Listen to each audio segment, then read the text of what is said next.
Extended na oras ng MRT at LRT at pag-aayos ng sistema sa EDSA Bus Carousel.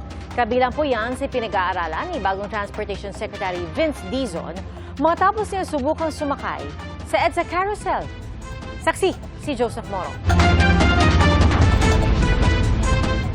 Nasubukan kahapon ni Transportation Secretary Vince Dizon ang pang-araw-araw na nararanasan ng mga commuter na magbiyahe. Sumakay siya ng EDSA Bus Carousel mula Ortigas hanggang Monumento mag-aalas 5 ng hapon. Alam ni Dizon kung gaano kahirap ang pagko-commute sa Pilipinas. It's really a very painful experience. Ang biyahe niya kahapon sa carousel, I wouldn't say it was horrible, especially kapag nakasakay ka na sa bus. dahil sa pagsakay ni Dizon sa carousel, ilang issue ang nakita nila. Tulad ng paglalabo-labo ng mga sasakay sa MRT at carousel sa ilang istasyon nito, pati na ang minsay matagal na paghihintay ng masasakyang bus. Meron naman po mga officer po lagi na nandyan po.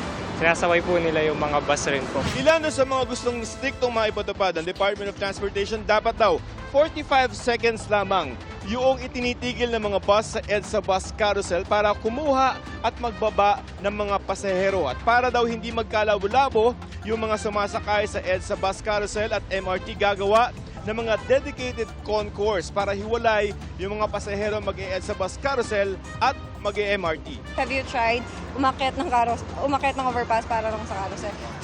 Especially sa Ortigas. You can just imagine pagka rush hour sa umaga, rush hour sa hapon, sabay-sabay po ang pasok ng MRT passengers at ng busway passengers sa iisang daanan. No? So that is a problem.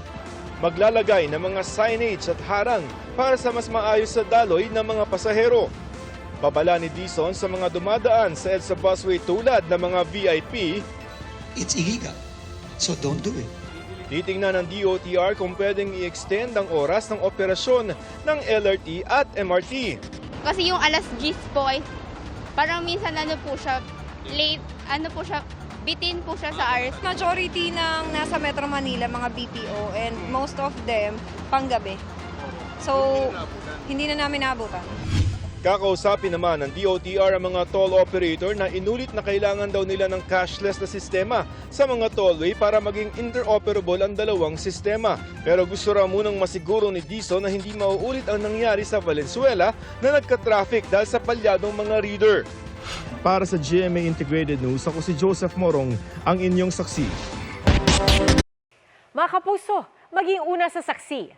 Mag-subscribe sa GMA Integrated News sa YouTube para sa iba't ibang balita.